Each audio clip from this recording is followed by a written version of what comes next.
Gracias, Magela. Gracias a todos por la invitación. Yo quiero empezar así. Podemos ver a un programa como lo que convierte una computadora de propósitos generales en un manipulador de símbolos de propósitos específicos y lo hace sin cambiar ni un solo cable. Prefiero describirla justo de la manera opuesta. Un programa es un manipulador abstracto de símbolos que puede transformarse en uno concreto suministrándole una computadora. Después de todo, no es más el propósito de los programas dar instrucciones a nuestras máquinas. En estos días es el propósito de las máquinas ejecutar nuestros programas. Estas palabras son de Edgar Dijkstra en un artículo que se llama Sobre la crueldad de enseñar realmente ciencias computacionales, es del año 88 y está más vigente que nunca. Y me gusta mucho, las negritas, los resaltados son mías, me gusta mucho justamente por esa frase. O sea, el foco hoy está puesto en los programas y no en las computadoras. Tenemos computadoras cada vez más potentes, cada vez con más memoria, cada vez con más capacidad de procesamiento, y sin embargo los programas que seguimos teniendo son similares a los que teníamos. Hemos mejorado un montón, pero podemos mejorar mucho más. Entonces, el foco mío tiene que ver con la enseñanza de la programación. Yo empecé a trabajar hace 7 años en la Universidad de Quilmes y no había nada de computación, teníamos que enseñar a programar. Y entonces, ¿qué hacemos? ¿Cómo les enseñamos a programar a los chicos? ¿Está bien? Y entonces nos enfrentamos con esta situación. Nosotros veníamos del grupo con el que yo trabajo, veníamos de universidades grandes, donde teníamos un estilo de trabajo, donde se buscaba el estudiante ideal. Este estudiante que estudia solo, que tiene motivación, que entiende lo que uno le dice, uno le da un enunciado y lee y sabe lo que dice el enunciado.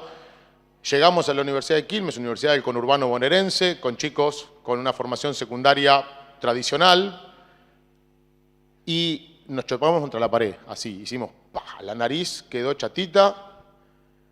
El estudiante real tenía muy poca base en matemática, no tenían abstracción, no eran proactivos, no tenían autonomía, había que decirles todo lo que había que hacer, no podían leer un enunciado, y uno podía en ese caso tomar un enfoque tradicional o un enfoque distinto, ¿no?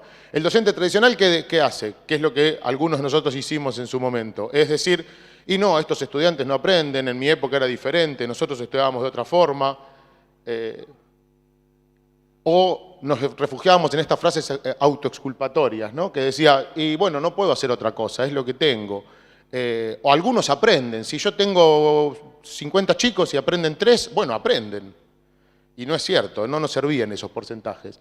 Entonces nosotros lo que hicimos fue sentarnos mucho rato en el equipo a tratar de entender qué estaba mal y encontramos un par de cosas interesantes. ¿Cómo son los enfoques tradicionales para enseñar programación? Si ustedes entran a internet hay un montón de libros, un montón de cursos, un montón de manuales que piensan cómo enseñar a programar. Y en nuestra experiencia lo que pasaba era que, primero, hay demasiada información toda junta. Pretenden que uno en 5 o 10 horas de curso, en un manualcito de 50 páginas, salga programador. Bueno, olvídate, eso no pasa. ¿Está bien?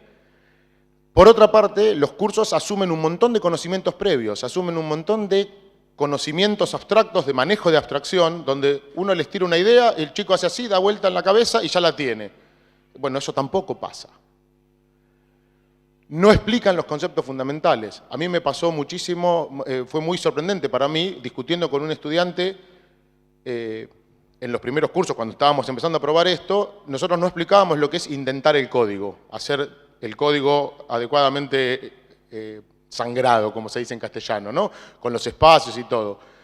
Lo asumíamos y era, bueno, pero tu código es horrible, no está indentado. Y el alumno me mira y me dice, ¿y yo cómo voy a saber que tengo que indentar el código si ustedes nunca me lo dijeron? ¿Bien? Ni me explicaron qué es. Y tenía razón. Entonces, esa poca explicitación de conceptos fundamentales, ¿no? Acá, que dice acá, es una cosa que los cursos tradicionales hacen un montón. Yo he visto un montón de libros donde dice, bueno, en este curso vamos a trabajar con tal hipótesis. Y después en el resto del texto no se menciona más. Y es importantísimo entender esa hipótesis.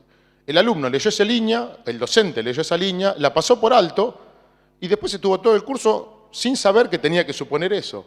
Entonces, eso es un golpe muy importante. Y la otra cosa importante es esta de los cursos tradicionales tienen un montón, enorme cantidad de detalles irrelevantes al foco de la programación.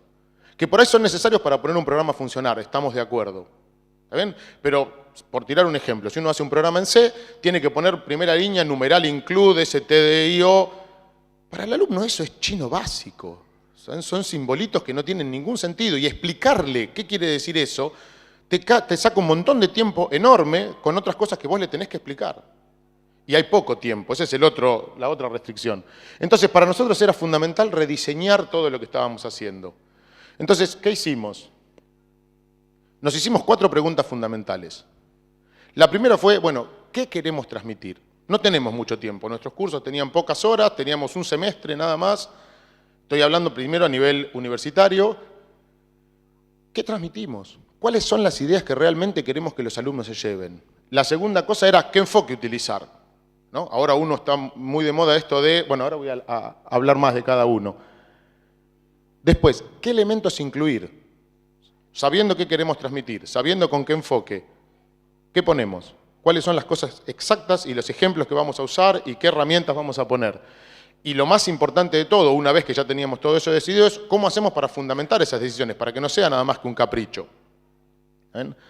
Y todo esto teniendo en cuenta los estudiantes reales que teníamos en el aula. O sea, no queríamos nunca olvidarnos que el objetivo no era para nosotros hacer cosas de programación, sino que los estudiantes aprendiesen a programar. Cuando discutimos qué transmitir, nos concentramos en 1 o 2 ideas fundamentales. La primera era formación de pensamiento abstracto. Pensar en abstracto es pensar en ideas, en observar distintas cosas que son aparentemente diferentes y extraer una idea común a todas ellas.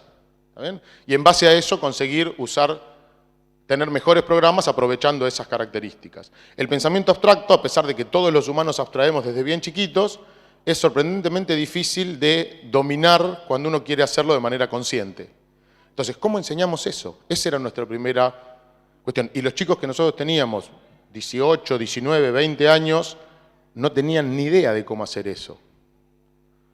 La siguiente era trabajar con ideas conceptuales fundamentales. No queremos enseñar lenguajes de programación en cantidad, no queremos enseñar detalles de una computadora específica, queríamos trabajar con conceptos que sirvieran hoy y dentro de 30, 40 años, bueno, salvo que la computación cuántica o la computación biológica nos pasen por arriba, pero eso todavía está en la mesa de diseño.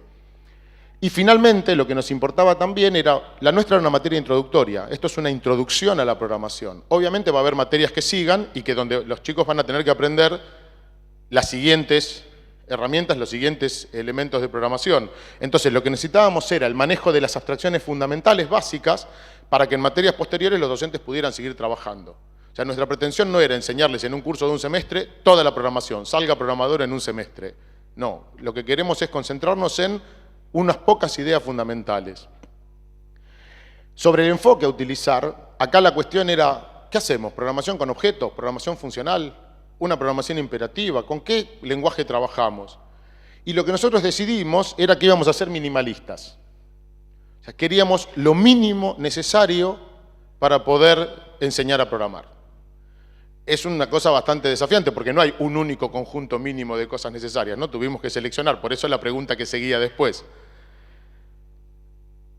Y la parte más importante en cuanto al enfoque era que teníamos que ir, si nosotros queríamos enseñar a formar abstracción, no podíamos suponer que los alumnos la tenían de antes, entonces teníamos que ir de lo concreto a lo abstracto. Teníamos que arrancar con cosas concretas, con cosas que los alumnos pudieran tocar, sentir, pensar, ¿bien? Pero no queríamos quedarnos en lo concreto, queríamos que los alumnos pudieran trascender, llegando en algún momento a descartar lo concreto y seguir pensando en abstracto. Ahora después les voy a dar más detalles de eso. Sobre los elementos a incluir, hicimos una selección muy cuidadosa que ahora yo les voy a contar un poco más y si hay tiempo hay bastantes detalles para cubrir ahí. Y lo que hicimos fue diseñar un lenguaje que tuviera exclusivamente esos conceptos. O sea, solamente los conceptos que queríamos transmitir. Podríamos saber, y de hecho se puede, hay otros grupos que lo están haciendo, usar lenguajes tradicionales con este mismo enfoque, pero los lenguajes tradicionales siempre vienen munidos de un montón de otras herramientas y distracciones que los estudiantes que tenemos suelen agarrar con una facilidad enorme y entonces terminan haciendo cualquier cosa menos lo que nosotros proponemos. ¿Ven?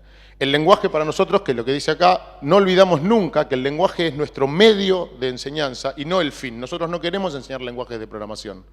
No queremos enseñar, digo, un lenguaje de programación. Queremos enseñar todos los lenguajes de programación. Siempre me preguntan, cuando los aspirantes a la carrera vienen a preguntar en las charlas previas, ¿qué lenguaje aprenden en la carrera? ¿Qué lenguajes aprendemos en la carrera? Y yo les digo, ninguno, todos. Se me quedan mirando, ¿ninguno? ¿Todos? ¿Cómo es la cuestión? Bueno, yo no te voy a enseñar ningún lenguaje de programación, pero te voy a enseñar lo necesario para que vos aprendas todos los lenguajes de programación o el que quieras.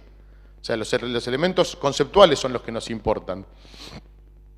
Y la última parte, la de fundamentos, es, bueno, ¿cómo hago para fundamentar estas decisiones? Es un punto controversial, si no es un capricho. Y para nosotros lo más importante fue que las ideas que ofrezcamos trasciendan los paradigmas y los lenguajes particulares. Queremos ideas que sean generalizables, que con estas ideas un alumno pueda aprender objetos, pueda aprender funcional, pueda aprender programación lógica, pueda aprender programación imperativa y mezclarlas y saltar de uno a otro sin problemas. Si conseguimos eso, estamos en el buen camino. Y creemos que lo que tenemos responde bastante bien a ese principio, ¿no? Al principio de la transversalidad y la generalizabilidad. La otra cosa es que queremos ser simples, pero cuando uno trata de simplificar, muchas veces sobresimplifica y termina anulando la esencia de lo que quiere hacer sencillamente por sacar demasiados detalles. O sea, tenemos que poner detalles, pero lo suficiente para transmitir la idea sin pasarnos a transmitir demasiado conocimiento. Lo que nos guió un poco en la búsqueda esta de las ideas a transmitir son dos paradojas con las que nosotros trabajamos. También estas son acuñadas en el grupo donde yo trabajo, que son la importancia del lenguaje y la concepción de la naturaleza de los programas. Ahora voy a hablar un poquito más de eso. Y después, respecto de los conceptos de programación, los clasificamos en tres áreas. Los elementos del lenguaje, ¿está bien?, que son las características que los lenguajes de programación tienen. Todos los lenguajes, en mayor o menor medida, tienen algún conjunto de elementos, pueden tener uno menos, uno más, pero en general un montón de elementos que están ahí. Tenemos cuestiones de manejo del lenguaje, cómo utilizar el lenguaje para poder generar ideas. Y finalmente, el hecho de usar herramientas abstractas. Las herramientas abstractas, por ejemplo, una que yo les puedo mencionar así rápido, es la parametrización. Parametrizar es escribir código con parámetros, eso es una herramienta abstracta. ¿Está bien?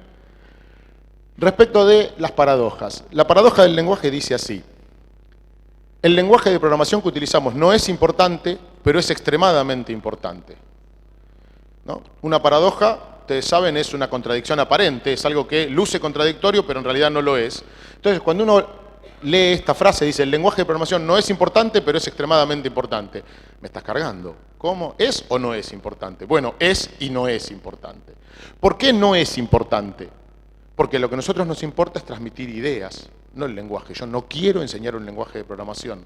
Yo quiero que aprendan las ideas de un lenguaje de programación. Entonces, no es importante porque lo prioritario es manejar y transmitir ideas. Ahora, la única manera que tengo de transmitir esas ideas y de que los alumnos aprendan a programar es que aprendan un lenguaje. Y entonces el lenguaje es la única herramienta que tengo, ergo se vuelve extremadamente importante.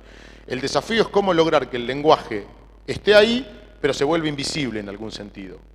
¿Está bien? Que no moleste a aprender 400.000 detalles o trucos para manejar el lenguaje, o que esos trucos estén minimizados lo más posible. ¿Está bien? Entonces, es imprescindible que el lenguaje no se convierta en el objeto de estudio. Además, que las ideas que tenga ese lenguaje o lo que estamos utilizando sean comunes, en general, a la mayoría de los paradigmas, a todos los paradigmas y lenguajes que queremos que aprendan en el futuro. O sea, ellos tienen que poder encontrar los elementos que transmitimos en este lenguaje en todos los que van a ver después. Lo que nosotros buscamos es concentrarnos entonces en la esencia de las ideas, y lo que hacemos es, por sobre todas las cosas, valorar el pensamiento abstracto por sobre el pensamiento concreto. Siempre una respuesta típica de los estudiantes cuando están en el aula te dicen, bueno, pero mi programa funciona. Cuando vos le decís, no, este ejercicio está mal, te dicen, pero mi programa funciona. A mí no me importa que el programa funcione. Que el programa funcione es un prerequisito para empezar. A mí lo que me interesa es que además el programa tenga un montón de otras características, que esté bien hecho, que tenga buenas ideas, que sea modificable, que sea entendible. Hay un montón más de cosas que solamente que el programa funcione.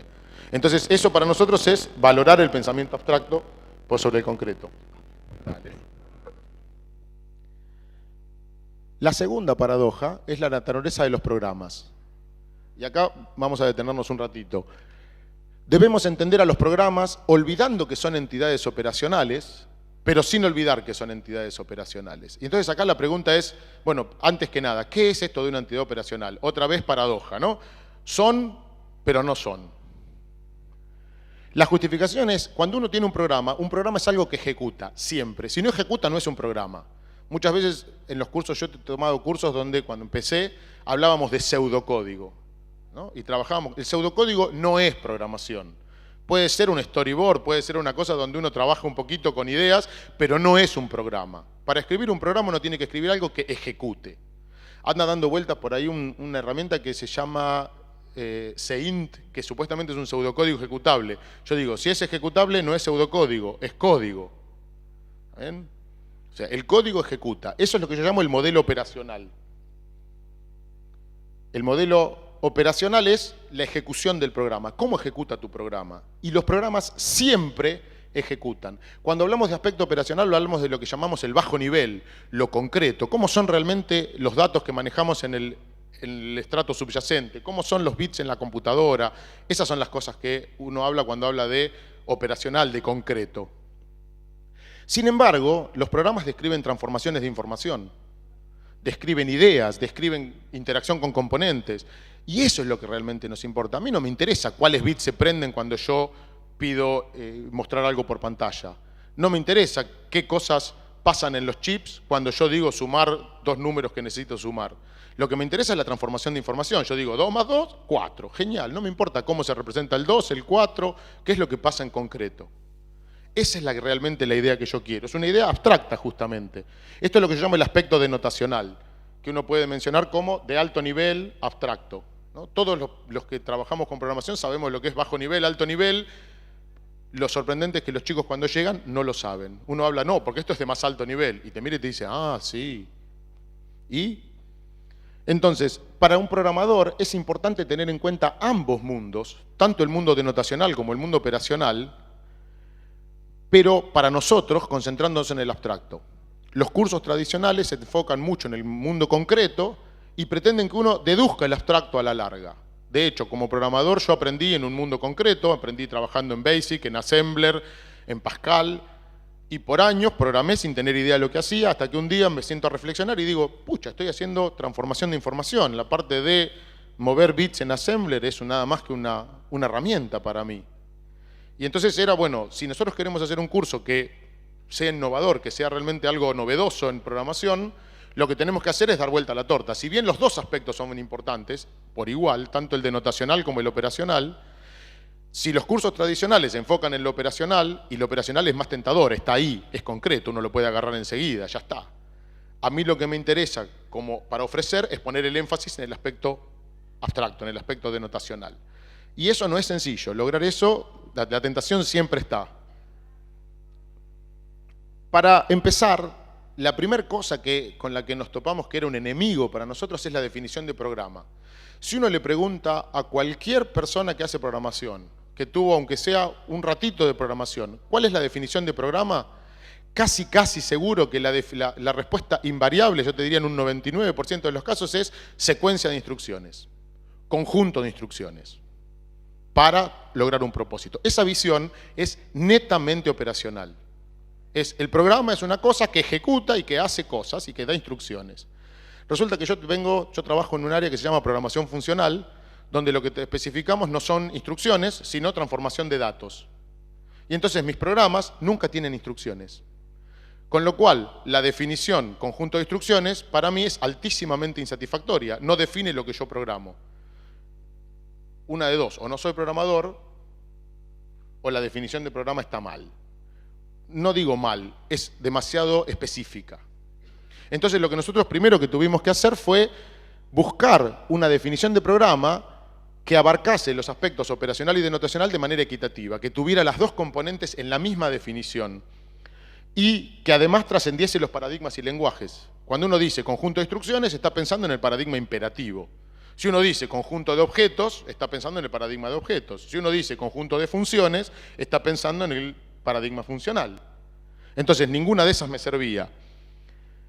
Además, la definición tiene que permitir al programador elegir cuál de los aspectos quiere privilegiar. Un programador todo el tiempo está trabajando con los dos aspectos. Tiene una idea, la pone en términos concretos, después vuelve, revisa la idea, modifica algo, vuelve a trabajar con elementos concretos. O sea, es como un anfibio, ¿no? Esto de la visión en la línea del agua, cuando uno mira por arriba ve aire y cuando mira para abajo ve adentro del agua. Y esa visión es diferente, uno tiene que tener esa dualidad en la cabeza todo el tiempo.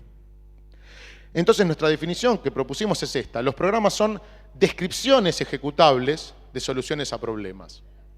La implicación de esto, lo voy a decir de vuelta en el taller de la tarde, es que los programas son texto. Un programador nunca hace nada. Un programador escribe texto para que una máquina después haga. Y ese es el foco importante. Yo lo que quiero es trabajar con el hecho de un programa como descripción, como texto que cuenta una idea, que por supuesto, si tiene que ser un programa, tiene que ser ejecutable. Y entonces acá están los dos aspectos. Una descripción es algo abstracto, yo estoy describiendo una idea, pero además ejecuta. Entonces yo puedo concentrarme en la idea, en la descripción cuando quiero, y puedo concentrarme en la ejecución cuando quiero. Y puedo cambiar entre las dos de manera conveniente según lo que yo necesite. O sea, puedo ignorar el aspecto operacional, la conveniencia, cuando digo, bueno, ¿qué explica tu programa? ¿Qué idea transmite? ¿Cómo lo hace? No cómo lo hace, ¿qué hace tu programa? No quiero saber cómo lo hace, quiero saber qué hace. Bueno, mi programa calcula el promedio, buenísimo. ¿Cómo lo hace? Bueno, lee los datos por teclado, hace una cuenta, muestra el resultado. Son dos aspectos distintos, ¿se entiende? Y nosotros queremos revalorizar el aspecto de descripción. Nuestras preguntas en el curso de introductorio siempre es: ¿qué querés hacer? Mucho más que cómo lo estás haciendo. ¿Ven? Con estas ideas en mente seleccionamos contenidos. Entonces, bueno, ¿qué contenidos tenemos que usar? Es fundamental qué contenidos vamos a transmitir. Uno no puede hacer suficiente énfasis en esto. ¿Qué transmitimos? Tenemos que atender a la resolución de las paradojas, pero además tiene que ser minimalista. Habíamos dicho que teníamos que ser minimalistas. Entonces nosotros propusimos esto. Dentro de las categorías de elementos, de las categorías de contenidos están los elementos del lenguaje, el manejo del lenguaje y las herramientas abstractas. ¿No? Esto ya lo mencioné antes, ahora voy a abundar un poquito. Por restricciones de tiempo, ¿está bien? No tengo mucho tiempo, las transparencias tienen todas acá una serie de botones para expandir las ideas. Hay transparencias para cada una de estas cosas, expandiendo más cada aspecto. Si ustedes después, si tenemos un rato de tiempo y quieren expandir alguna, me pueden preguntar y saltamos por ahí, o pueden revisar después las slides y ver las ideas desarrolladas en cada una. Yo voy a ser breve en esta parte. En elementos del lenguaje tenemos las categorías de elementos. Básicamente descubrimos que siempre hay dos tipos de elementos fundamentales: las acciones y los valores. Lo que uno sería las instrucciones, los comandos, y las expresiones que describen datos. O sea, los datos son inanimados, las acciones siempre dicen, hace esto, cambia esto otro. ¿Bien? Entonces, esas son dos grandes categorías que tienen todos los lenguajes. Bueno, los funcionales solo tienen datos, no tienen instrucciones, pero podemos lograrlo también. La segunda cosa es formas de combinación de los elementos. Nosotros encontramos, básicamente hay tres formas de combinación de los elementos. Una es la secuencia, uno puede poner elementos uno atrás de otro. En comandos la secuencia es la secuencia tradicional, hago esto, después hago esto, después hago esto. En datos la secuencia es distintas estructuras de datos, una lista que dice tengo esto y tengo esto y tengo esto. Después está la alternativa, lo que típicamente llamamos el condicional, que para mí no me gusta la palabra condicional porque te focaliza en una sola cosa, es alternativa. Yo elijo entre hacer esto o hacer esto, elijo entre este dato o este dato. ¿Bien? Y tengo distintos sabores de alternativa. Y después, la tercera forma de combinación es la repetición. Hace esto muchas veces. Y también ahí tengo muchas maneras de hacerlo. Puedo decir una cierta cantidad de veces, puedo enumerar todas las cosas que quiero que se repitan, puedo hacer un montón de formas distintas de repetición. La tercera son las herramientas para expresar abstracción. De los elementos del lenguaje, ¿cómo expreso abstracción? Y ahí tengo procedimientos y funciones, tengo parámetros, ¿ven? Y un par más. ¿Sí? Esto es lo que está expandido en estos botones de acá. La siguiente cosa es cuanto al manejo del lenguaje. Hay dos cosas fundamentales en el manejo del lenguaje que cuando yo aprendí era frustrante, y los que sobrevivíamos era porque teníamos mucha tolerancia al fracaso, ¿no? Que es, hay dos aspectos bien diferenciados cuando uno programa. Uno es el manejo de sintaxis dura. Si el punto y coma tiene que ir ahí y no lo pongas en otro lado no lo dejes de poner porque el programa no funciona y es terriblemente frustrante cuando la máquina te dice syntax error, no ando, no compilo, no sé por qué. Miro mi texto y digo, ¿dónde está el error? Hablábamos anoche en la cena con Gonzalo que una vez pasó un programa, tenían un programa en una vieja VAX, donde uno pasaba el programa, lo mandaba a ejecutar y después volvía al día siguiente con el programa y no le funcionaba. Y la solución que tomaron fue retipearlo todo de nuevo y le funcionó.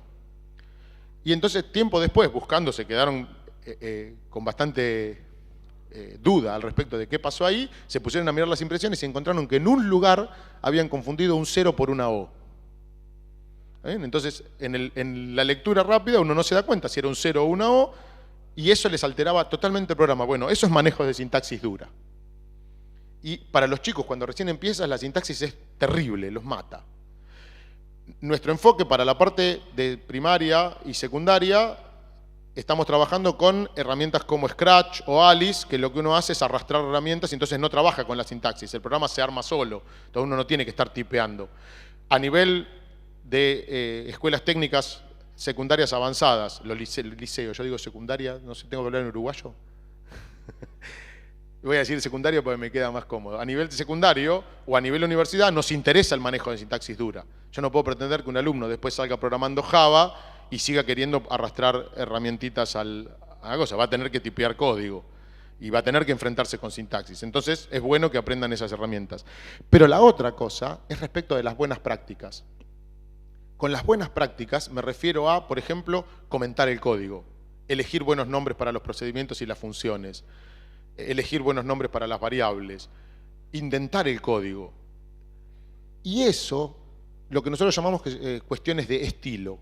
El estilo no es único. No hay una cosa que esté bien o que esté mal. Hay cosas que son claramente inadecuadas. Si uno pone todo el texto en una sola línea, en chorrera, tu programa va a funcionar, pero es bastante inconveniente, ¿sí? Sobre todo para la lectura. Y eso es claramente inconveniente. Hay otras que son claramente inconvenientes. Yo te muestro y te digo, ok, esto funciona, eso se entiende, pero después, como es estilo, cada programador tiene su propio estilo. Y como los programadores somos gente muy pagada de nosotros mismos, tendemos a decir, mi estilo es el mejor, el de los demás está mal. Que no es que esté mal, es feo para uno, pero para el otro no. Entonces ¿pongo la llave en la misma línea que puse el procedure o la pongo abajo? ¿Ven? ¿Cómo cierro las llaves? ¿Las pongo a la misma altura o las cierro en la misma línea? ¿Cuántos espacios dejo cuando indento? ¿2, 4, 6? ¿Siempre los mismos? Cuando pongo el if then else, lo pongo... ¿sí? Todo eso es estilo. ¿Qué nombres elijo? Los nombres tienen que empezar con mayúscula. ¿Utilizo camel case o utilizo underscores? ¿Abrevio o no abrevio? Todas esas son cuestiones de estilo. Y no está mal hacerlo de una forma o de otra. Es más inadecuado o menos inadecuado, te gusta más o te gusta menos. Sorprendentemente, lo que yo decía que a mí me frustraba mucho era cuando yo escribía un programa que funcionaba y el docente me decía, está mal. Me corregían mal y yo no entendía por qué. Y no era que el programa estaba mal, el estilo era inadecuado, a él no le gustaba el estilo. ¿Ven? Es más, yo mismo miro el programa de un alumno hoy, lo veo y digo, ay, tengo que hacer fuerza para leerlo porque no es mi estilo. Uno tiene que acostumbrarse a trabajar soslayando el estilo, pero enseñar estilo es muy difícil. La única manera de aprender estilo es imitar el estilo de otros hasta que uno tiene la suficiente fluidez para incorporar sus propios elementos de estilo. Entonces, eso para nosotros es muy, muy importante. Fue un descubrimiento muy notable. Esto con la anécdota que les contaba hoy del alumno que me decía de la indentación. No, tu programa no está indentado, está mal. ¿Y qué es indentar? Indentar es una cuestión de estilo.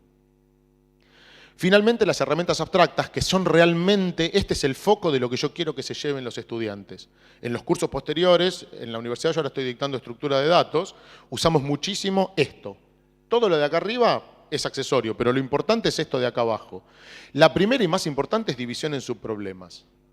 Los cursos tradicionales empiezan enseñándote a poner secuencias de instrucciones, a leer de teclado, a imprimir por pantalla, a hacer cuentas, mostrar resultados de cuentas parciales y siempre con programitas chiquititos que son un while con una lectura de datos y ya está.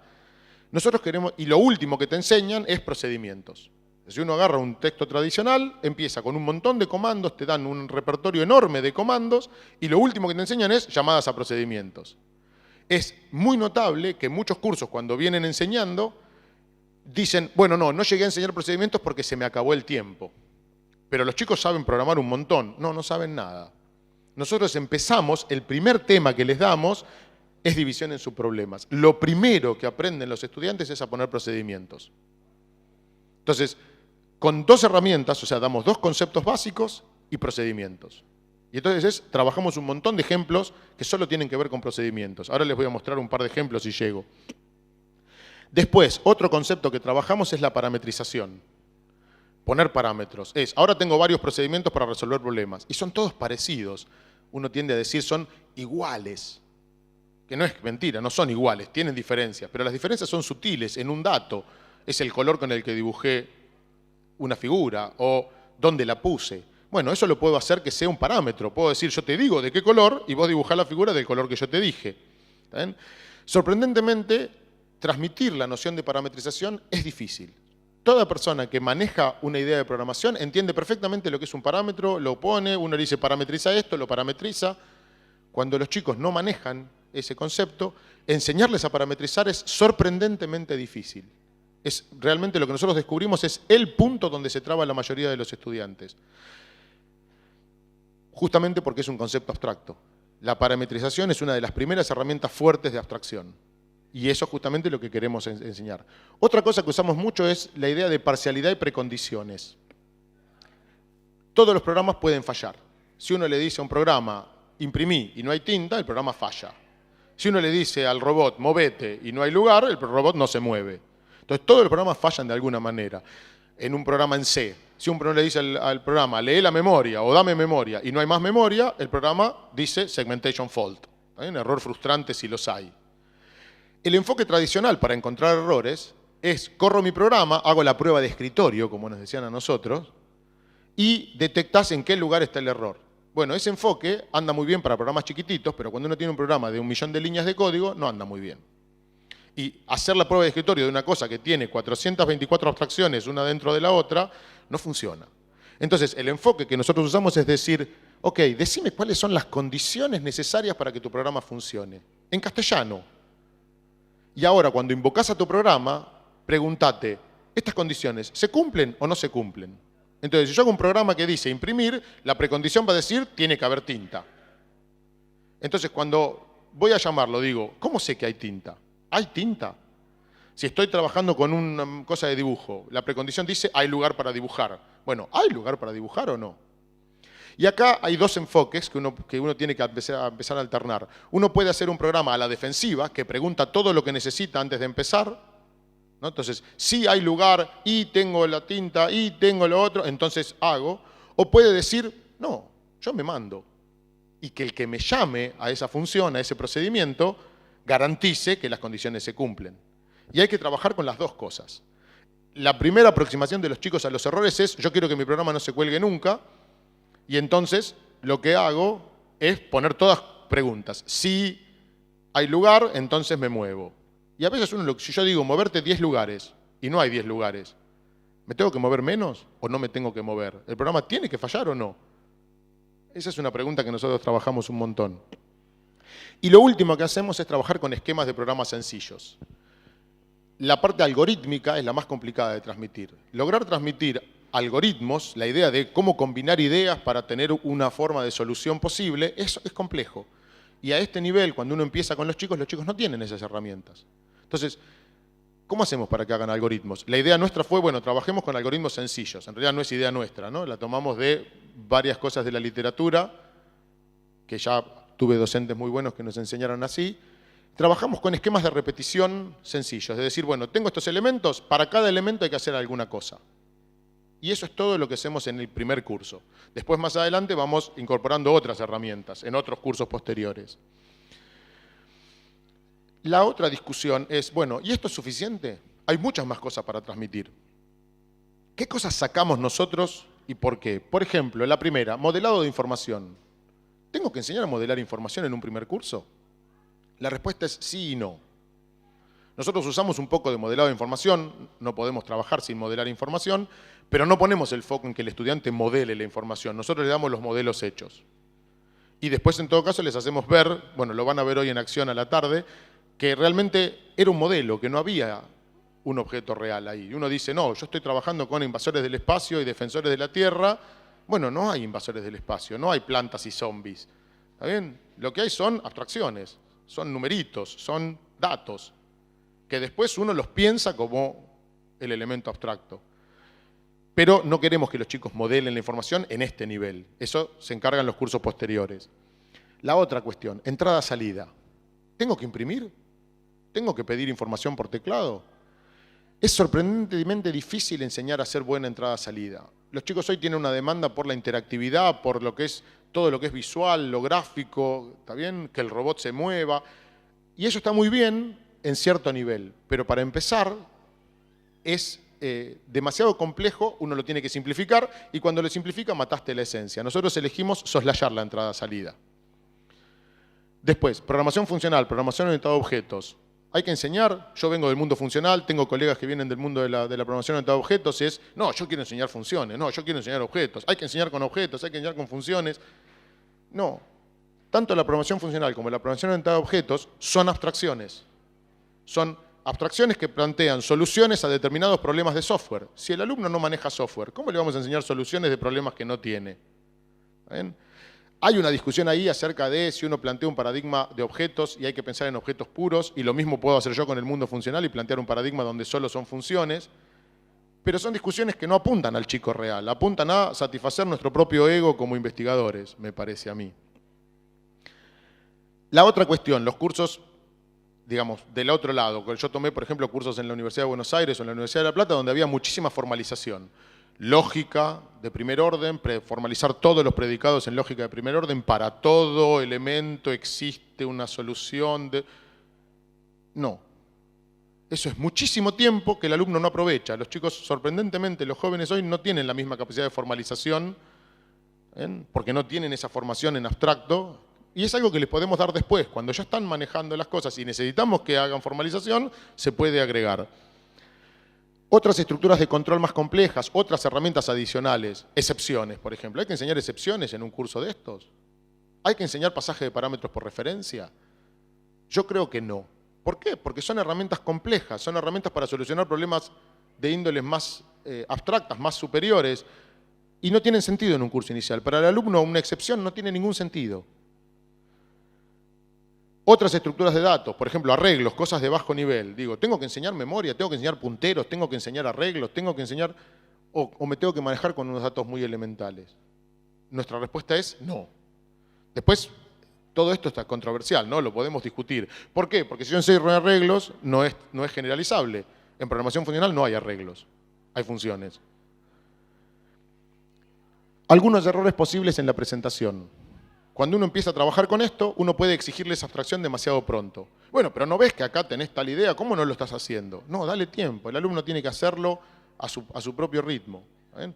Esto lo digo por experiencia personal, ¿no? Empezamos y dijimos, bueno, dale, dale. Uno se pone ansioso. La otra es al revés. En lugar de exigir demasiado pronto, es dilatar el uso de elementos concretos. Es trabajo con elementos concretos todo el curso. Bueno, no cumplí mi objetivo. Mi objetivo era formar pensamiento abstracto. Si el alumno siempre trabaja con elementos concretos, si siempre tiene que ver lo que hace, entonces no estoy logrando mi objetivo. ¿Está bien? Mi intención a la larga es que un programador pueda pensar una estructura de datos con 4 o 5 niveles de abstracción sin tener que dibujarla en un pizarrón. Y decir, bueno, tengo una lista de árboles que adentro tienen listas con un map que después tiene una estructura registro que tiene adentro una lista de árboles. Y todo eso lo haga así. Si yo tiene que dibujar todo eso, es imposible. Es sencillamente imposible. Otros errores posibles es abusar de metáforas y analogías o de recursos gráficos, ¿no? Si uno se pone a trabajar con metáforas, uno dice, bueno, tengo este objetito que trabaja así, que hace esta cosita, tengo esta función que es una idea. El alumno te entiende la metáfora, muy lindo, pero no ve el objetivo real. Y entonces, si vos te quedás con la metáfora, el cuentito reemplaza al objeto de estudio. La metáfora es una herramienta poderosísima, hay que usarla, pero hay que usarla con cuidado. Hay que poder abandonarla en el momento en que deja de servir. Lo mismo con los recursos gráficos. Puede ser muy lindo dibujar un arbolito en el pizarrón para mostrarles una idea de árbol. Pero si yo quiero un árbol que tiene, no sé, 2 millones de nodos y quiero saber si está balanceado o no, no lo puedo dibujar en el pizarrón. tengo que trabajar con otras ideas. Concentrarse demasiado en aspectos operacionales. Nosotros enseñamos que hacer debugging de un programa, hacer la corrida secuencial del programa, es una forma horrible de programar. ¿Por qué? Porque un programa, uno tiene demasiadas partes cuando uno tiene un programa real. Y si uno está haciendo programación, por ejemplo, concurrente, con elementos que están trabajando o en paralelo al mismo tiempo, es imposible hacer una corrida de escritorio, porque hay tantas alternativas que es imposible. Yo tengo que pensar de otra manera. Entonces, no hay que concentrarse en aspectos operacionales. Y después el tema de presentar ejemplos que requieran soluciones ad hoc. Nuestros ejemplos tratan siempre de ser ejemplos que tengan una cuestión generalizable, una cuestión de decir, bueno, este es el esquema, este es el comportamiento final. Si uno tiene soluciones, qué sé yo, requiere que darte cuenta de que acá tenías que dar vuelta a la lista, no es una buena solución.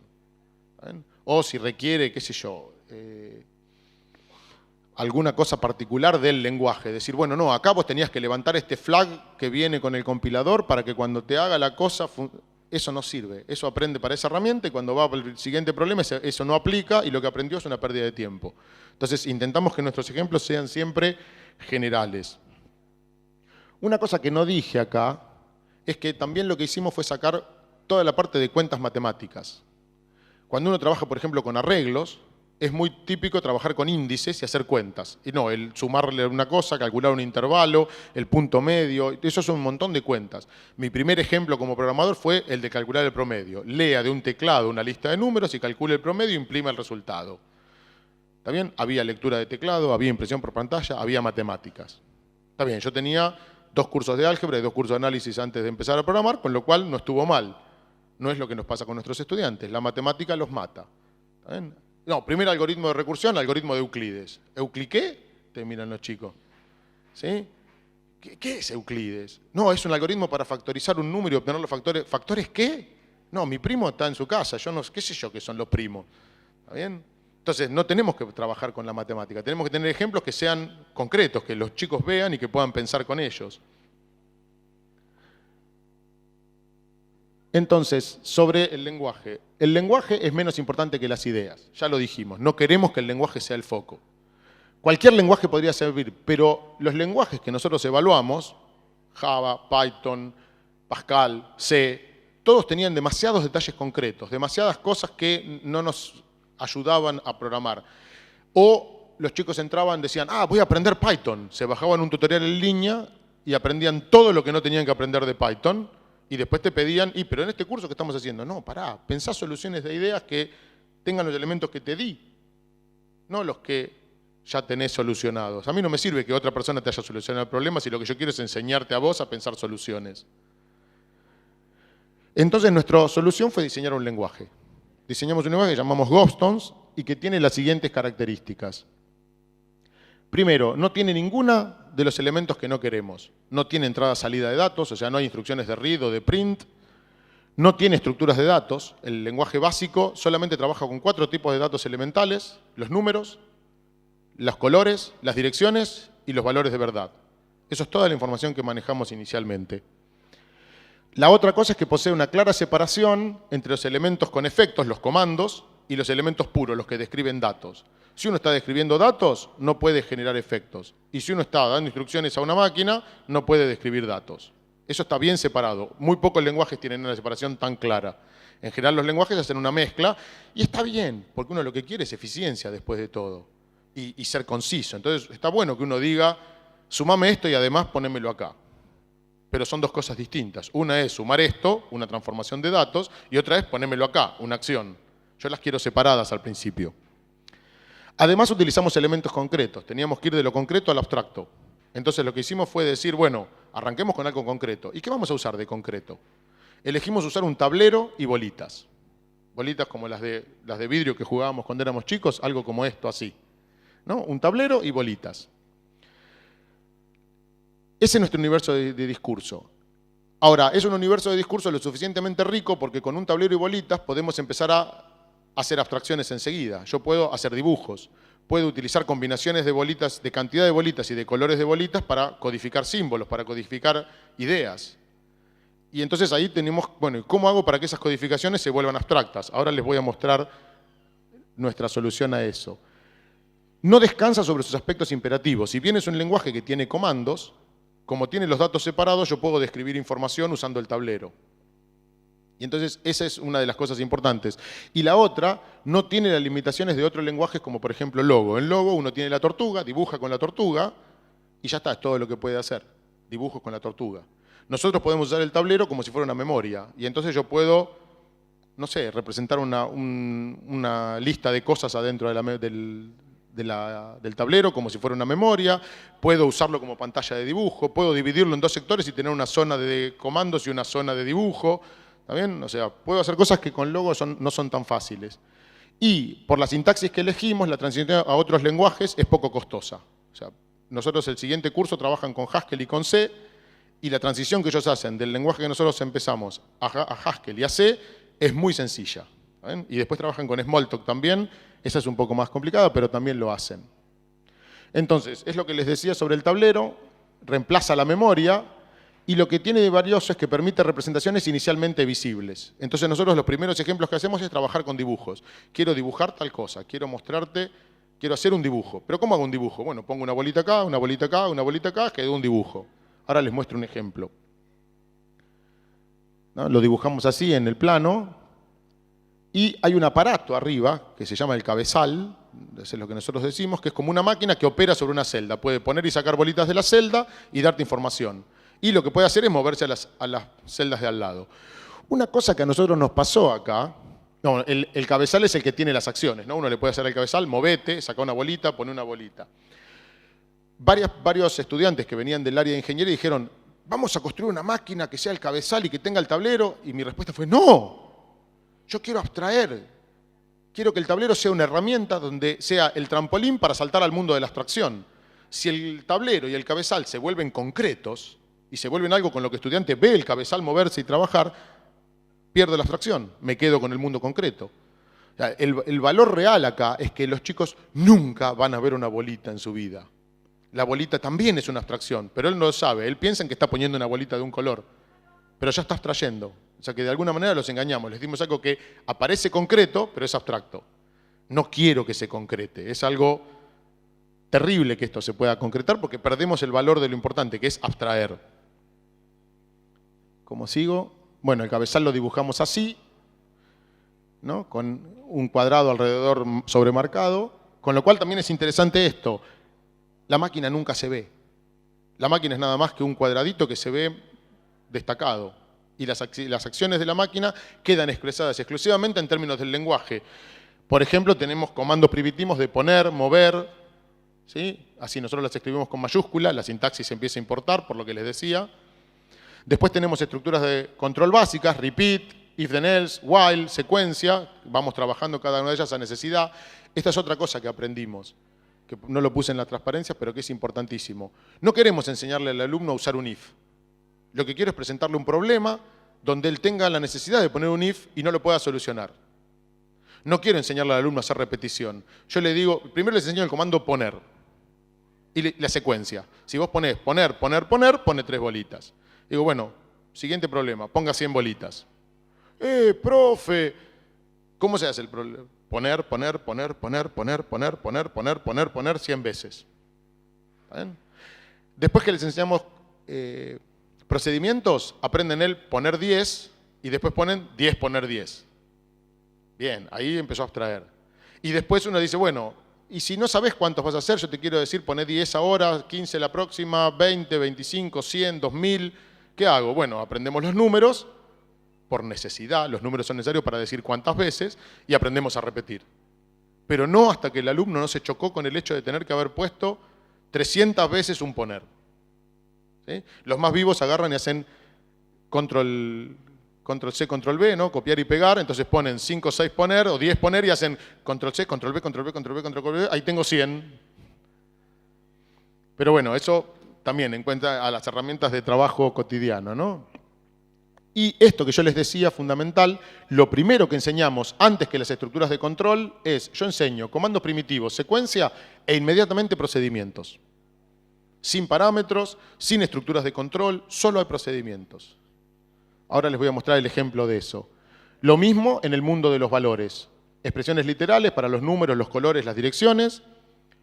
y operaciones, funciones primitivas y funciones definidas por el usuario. Esto es importantísimo. Y la otra cosa que es importante es el uso de nombres. Nosotros siempre hablamos de variables. Bueno, en realidad hay mucho más que variables. Tenemos nombres, tenemos formas de nombrar nuestras variables, nuestros parámetros, nuestros índices, nuestros procedimientos, nuestras funciones, y todos esos nombres se tienen que usar de manera adecuada. La capacidad de usar nombres es, por excelencia, la herramienta de abstracción que tenemos los humanos. Cuando yo le puedo poner un nombre adecuado a una idea, se vuelve real, se vuelve concreta, ¿no? Entonces, si yo puedo decir poner, es un nombre concreto. Si puedo decir poner n veces o poner muchas veces, es un nombre concreto, es una idea. No es lo mismo repeat n poner que poner n veces o que poner muchas veces una cantidad dada. ¿Se entiende la diferencia, no? Ese nombre para nosotros es fundamental. Cuestiones importantes, la pureza. Los comandos solamente producen efectos, las expresiones solamente describen valores. En particular, las funciones no pueden alterar el tablero.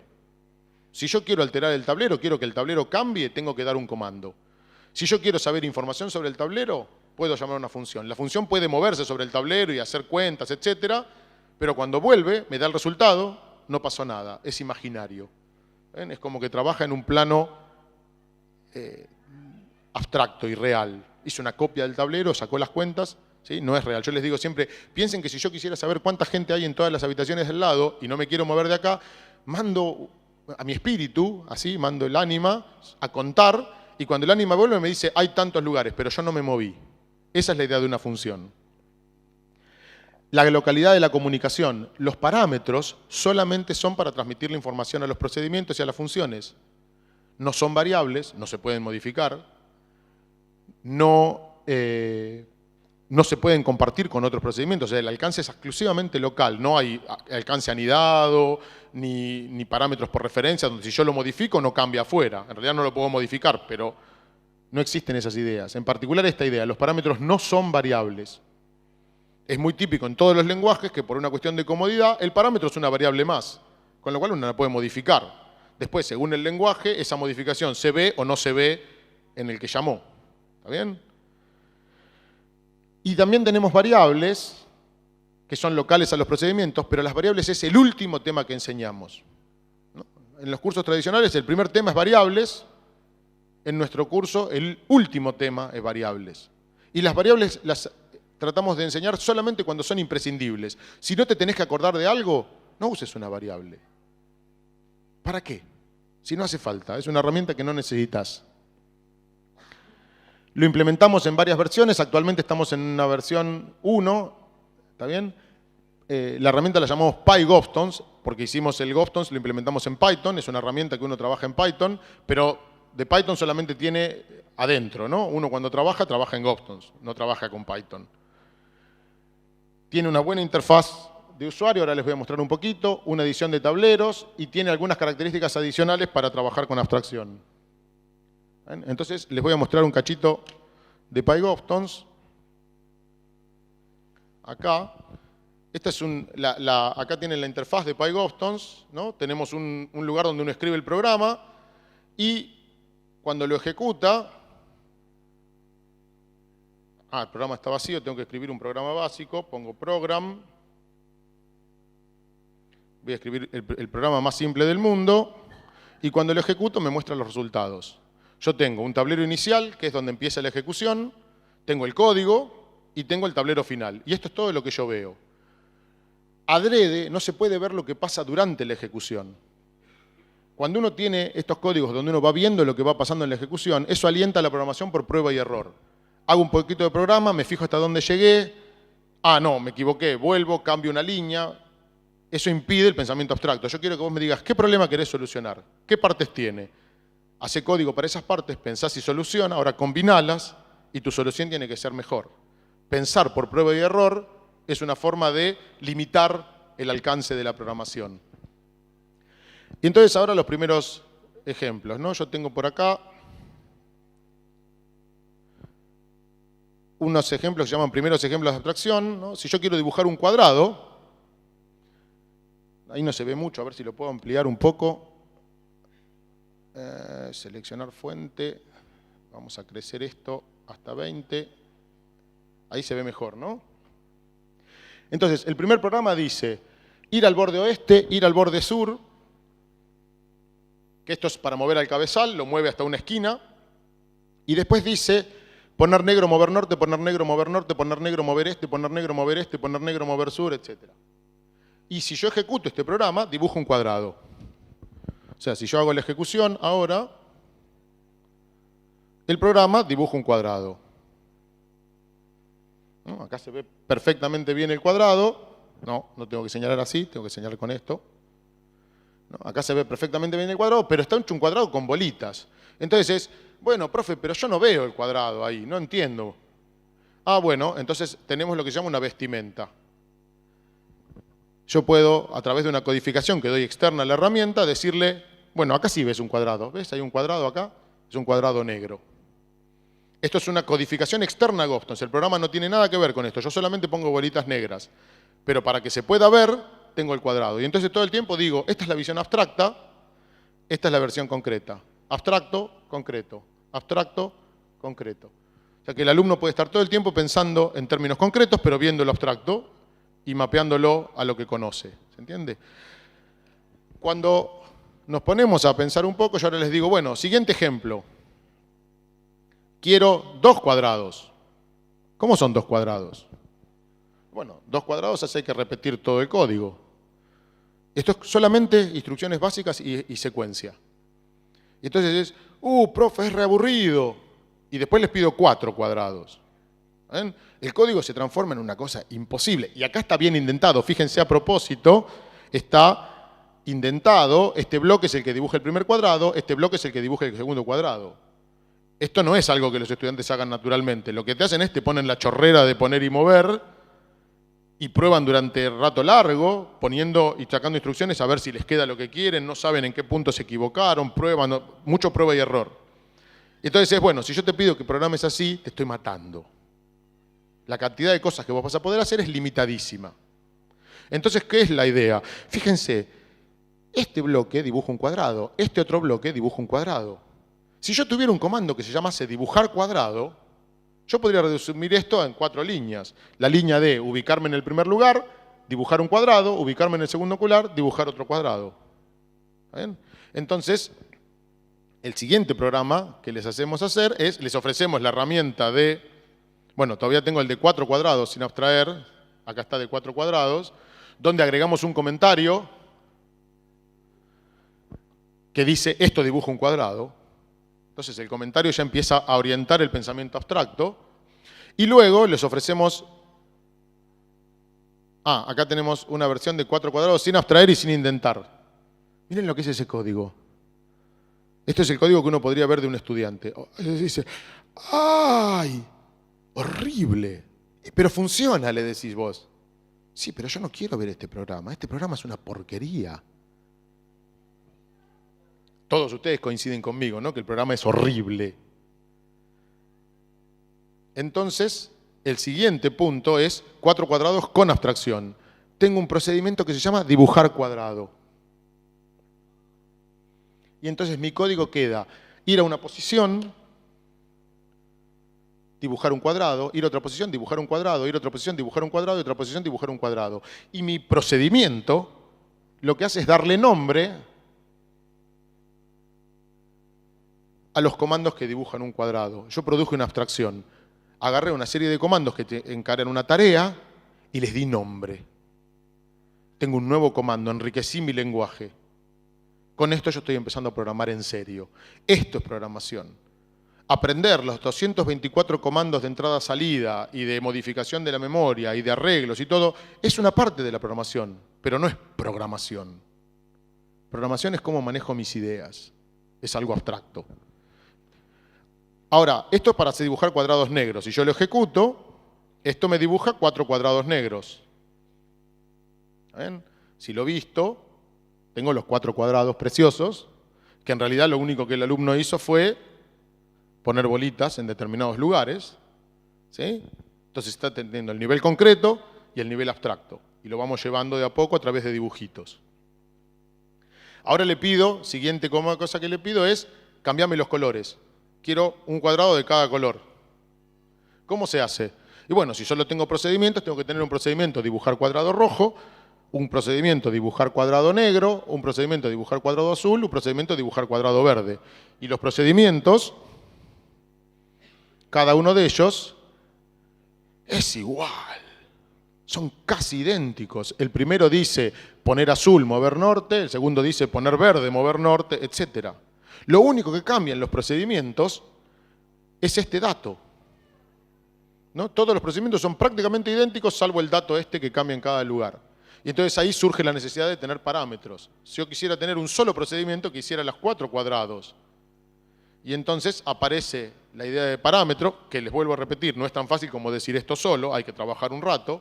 Nuestra idea es la de rompecabezas, ¿no? Agarramos los 4 procedimientos iniciales, le sacamos eso que es diferente y queda una especie de procedimiento con agujeros. Le falta una pieza. A este rompecabezas le falta una pieza. Si vos me traes la pieza que falta y la pones acá, funciona.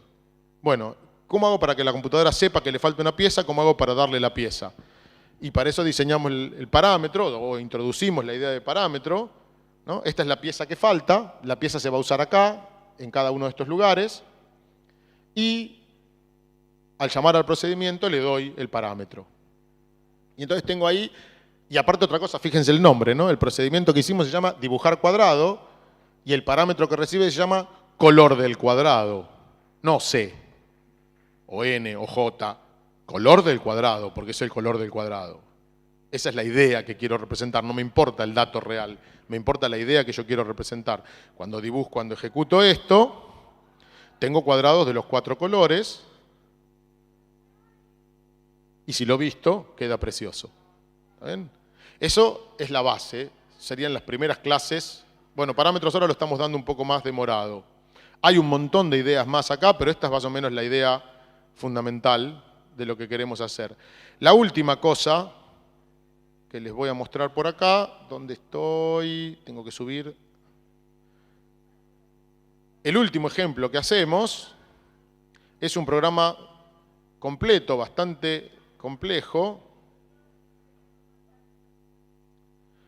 que implementa un juego tipo Tetris. El programa tiene, si miramos así, 2.869 líneas, incluyendo comentarios. De esos, la mitad o más son comentarios. Si ustedes se fijan los procedimientos como están, ¿no? Cualquier procedimiento que uno elija tiene un montón de comentarios acerca de su propósito y observaciones. Esa es otra cosa. Cuando hacen un procedimiento, lo primero que tienen que hacer es decirnos para qué lo hacen y cuáles son las condiciones de funcionamiento de ese procedimiento antes de escribir el código. Entonces, y eso lo queremos capturado en forma de comentarios. Entonces nuestro código está todo comentado, ahí se ve todo lo verde. ¿Ven? Y si yo lo ejecuto, esto se ve así. Y uno lo ve acá y dice, ah, miércoles, no entiendo nada, re aburrido. Un montón de bolitas azules, un par de bolitas negras, y hay una característica que le agregamos a esta herramienta que es un mínimo de interactividad. El alumno puede tocar una tecla, calcular cierta transformación, muestra ese tablero, toca otra tecla. ¿Sí? No es de tiempo real, es un trabajo por turnos sería. Entonces, si yo aprieto una tecla, aparecen más bolitas en el tablero. Digo, sigo sin entender nada, muchas bolitas. ¿Y qué hago con esto? Bueno, sigo un poquito más, ¿no? Miércoles. Otra vez ejecutar. Doy para arriba. Ahora digo 0, 1. Me muevo para acá. Hago aparecer otra. Y ahora digo, bueno, y si lo visto, ¿en qué estamos pensando? Yo estoy pensando en un Tetris. Eso es lo que está programando el alumno. El alumno dice, tengo una pieza en el tablero, la tengo que mover, cuáles son los comandos que tengo que poner para ingresar o qué teclas tengo que tocar para que la pieza se mueva. Pero lo que está pasando realmente en el programa es que el alumno lo único que hace es poner y sacar bolitas. Entonces ahora la pregunta es, ¿cómo hago para que la pieza se mueva? ¿Cómo detecto qué bolitas tengo que sacar y a dónde las tengo que poner? Si yo quiero rotar, ¿qué tengo que hacer? Esas son las cuentas más complicadas que hay que hacer, las de rotación. ¿Ven? Y bueno, esto es básicamente el otro extremo del enfoque. No queremos llegar a que los alumnos programen un Tetris por ellos mismos, pero la herramienta y el código que nosotros ofrecemos lo permite. ¿Está bien? Entonces, si vuelvo acá, no, estoy yendo para el otro lado. ¿Dónde lo usamos? Lo usamos en la materia de Introducción a la Programación de la Universidad de Quilmes, hace ya 6 años más o menos que lo estamos usando. Esto viene mejorando año a año, al principio era bastante primitivo. Lo estamos usando en un curso virtual de una carrera que se llama Arte y Tecnología, licenciatura en Artes y Tecnología, donde le enseñamos a programar los rudimentos básicos a directores de cine, directores de teatro, gente que quiere usar tecnología en sus obras y necesita comunicarse con programadores. Por ahí no quieren ser programadores, pero quieren entender los rudimentos básicos de programación. A esa gente darle un curso de Java, de Python, de C o de lo que sea es mortal. Esa gente huye despavorida cuando uno le empieza a dar comandos en Java o en C o en Python. Con esto entienden las ideas y se quedan recontra contentos y se comunican con los programadores de una manera mucho más eficiente. Y lo estamos usando en algunas escuelas secundarias. La primera fue la Escuela Florentino Meguino de Berazategui. Lo usaron, vinieron ellos a buscarnos a decir: queremos lo que ustedes están haciendo para enseñarle a nuestros chicos. Bueno, pero nosotros no lo pensamos para chicos de secundaria, pero creemos que puede servir, nos dijeron ellos. Entonces trabajamos con ellos para adaptarlo en secundaria, para cuarto de secundaria. A partir de eso, la provincia de Buenos Aires nos llamó para capacitar algunas escuelas. Acá no está agregado, pero hicimos otro curso más con gente de Mar del Plata. Y bueno, la idea es por ahí, a partir de ahora que Magela lo encontró esto también, ver si podemos contribuir con ustedes a partir de esto. ¿Está bien? Todos los resultados que hemos tenido son excelentes. No tengo mediciones. Yo no soy un científico estadista, de hacer estadística. ¿Está bien? No me pongo a medir cuánto más aprendieron. Yo soy más un intuitivo. Yo miro a los chicos y digo, hablan un idioma que yo puedo entender, me manifiestan su satisfacción con lo que estaban aprendiendo y además consiguen resultados que antes no conseguían. Entonces, para mí los resultados son excelentes. Después tendrá que venir alguien que haga estadística a hacer mediciones como corresponde. Ya termino, Magela. Escribimos un artículo con estas ideas que se publicó en la JAIO, en las Jornadas Argentinas de Informática, y escribimos un libro que es Creative Commons, es un libro que se pueden bajar y usar como quieran, ¿está bien? Siempre y cuando citen al autor, la única condición del Creative Commons es citar al autor, ¿está bien? Para el otro lado. Conclusiones. El nombre del libro, ahora te doy el sitio donde lo vas a encontrar. El libro se llama Las bases conceptuales de la programación, una nueva forma de aprender a programar. Ahora te doy el sitio, te muestro dónde está, que es más fácil. Aprender a programar es muy importante. Hoy por hoy no podemos pensar en una persona que no sepa mínimamente lo que es programación. Ahora, no queremos que todo el mundo sea experto en programación. No queremos que todo el mundo sepa Java o sepa Python o sepa C. Queremos que tengan ideas de qué es programar. Entonces, este curso apunta a las ideas básicas y fundamentales de programación. Yo creo que cualquier persona con un mínimo de formación, ya les digo, con tener un par de pensamientos abstractos, chicos de 14 años lo están haciendo, cualquier persona lo puede hacer. Y no es un trabajo acabado, este trabajo es una parte de una búsqueda. O sea, nosotros seguimos buscando cómo mejorar nuestra enseñanza. Este curso es nada más que la primera parte. Nosotros tenemos una segunda mitad donde trabajamos estructuras de datos elementales, listas, registros y modelado de información, siempre con la misma filosofía. Y después seguimos con un curso de estructuras de datos ya con C y con otros elementos, ¿está bien? Donde aprendemos recursión. Una cosa que eliminamos, que no lo puse, es recursión. Este curso no enseña recursión. La recursión es un concepto muy denotacional, muy abstracto. Entonces, estamos buscando. Son bienvenidos a unirse a la búsqueda. En realidad todos estamos buscando, no somos los únicos, pero apuntamos para este lado y nos está funcionando. Y todo esto nos vino al pelo el tema de la cultura libre. O sea, la herramienta es libre, el libro es libre. Nosotros no queremos poner una semilla que diga, bueno, yo te voy a vender mi idea. No. Yo creo en la idea de compartir la información, compartir las cosas que producimos. Entonces, en ese sentido está todo libre. ¿Está bien? Y queremos feedback. Para el otro lado. Bueno, acá están las citas. Les puedo mostrar acá la dirección. Es Gobstones. Voy a sacar de acá. Si ustedes entran en www.gobstones.org. Ah, no, me estás cargando esto te tengo que sacar. Ahí está. Esta es la página de Gobstones. ¿Está bien? Está en construcción, todavía tiene algunas partes que no están bien, pero básicamente tenemos de dónde descargar la herramienta, la bibliografía, acá pueden sacar el libro, el apunte, esta charla, una serie de clases con las que nosotros trabajamos en formación de docentes, ¿está bien? Y además tenemos por acá, en algún lado, en la comunidad, para reportar errores. Govtons, el PyGovtons es una herramienta en construcción, con lo cual tiene bugs, tiene cosas que se pueden mejorar. Tenemos una wishlist, una lista de deseos de cosas que queremos agregarle. Por ahora somos pocos programadores, ¿está bien? Nuestra intención es transformarlo en un proyecto realmente de software libre y que se forme una comunidad de gente que desarrolle y contribuya con nosotros, ¿está bien? Pero bueno, esto es lo que tenemos. De acá, ustedes tienen que ser los protagonistas, ustedes tienen que apropiarse de las cosas y hagan con ello lo que les parezca adecuado. ¿Ven? Así que vuelvo a la charla y creo que con eso... termino con una frase de Dijkstra. Dijkstra decía también sobre la crueldad de enseñar realmente ciencias computacionales: nunca se refieran a partes de programas o piezas de equipo con terminología antropomórfica, ni permitan que sus estudiantes lo hagan. Esta mejora lingüística es mucho más difícil de implementar de lo que podemos pensar. Él decía, nuestros programas no quieren cosas, nuestros programas no hacen cosas, nuestros programas no sienten cosas. Los programas son meramente transformación de símbolos en una máquina. Somos los programadores los que vemos información y cosas en esa transformación. Las máquinas no. Entonces, no tenemos que hacer que nuestros programas quieran solucionar. No, el programa quiere tal cosa. El programa no quiere nada. El programa funciona o no funciona, si se cumple tal o no o cual condición. Y esa es la forma de enseñar. Y es sorprendentemente difícil. Tendemos a humanizar y a antropomorfizar todo lo que vamos haciendo. Y es invalidante. ¿Está bien? Se puede hacer mucho mejor. ¿Dónde estamos? Bueno, la demo ya la hice, ¿está bien? Y con esto terminé. Muchas gracias. Gracias.